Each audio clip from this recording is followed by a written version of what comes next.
Þó að Kárahnjúkavirkjun hafi framleitt rafmagn í mörg ár virkjunarframkvæmdum þó ekki enn lokið. Í sumar var unnið að gerð Sauðárveitu sem mun bæta vatnsbúskap virkjunarinnar þegar mest ríður á.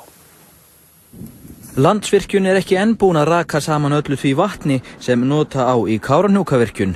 Neðan Snæfells og Eyjabakkajökuls við mörk Vatnajökuls þjóðgarðs renna enn óbeislaðar sprænur, þær heita Innri og Ytri Sauðá. Upphaflega átti að ljúka Sauðárveitu árið 2009 en því var frestað vegna hrunsins.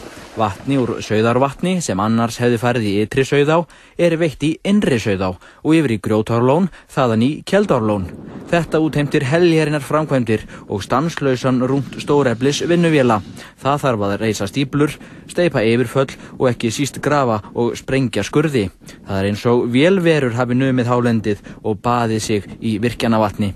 Sauðárveita á að bæta vatnsbúskap Kárahnjúkavirkjunar en sem stendur hefur virkjunin reyndar miklu meira en nóg vatn. Gríðarlegt magn flæðir á yfirfalli Hálslóns og því kann að vakna sú spurning hvers vegna lagt sé í framkvæmdur upp á 100 milljóna til að auka vatnsmagnið en frekar. Það sem knýr menn til framkvæmda meðal annars óttinn við hinn mögru vatnsár. Þá geti verið gott að hafa Sauðársopann sem drjúgur í leysingum snemma að vori þegar lágt í lónum.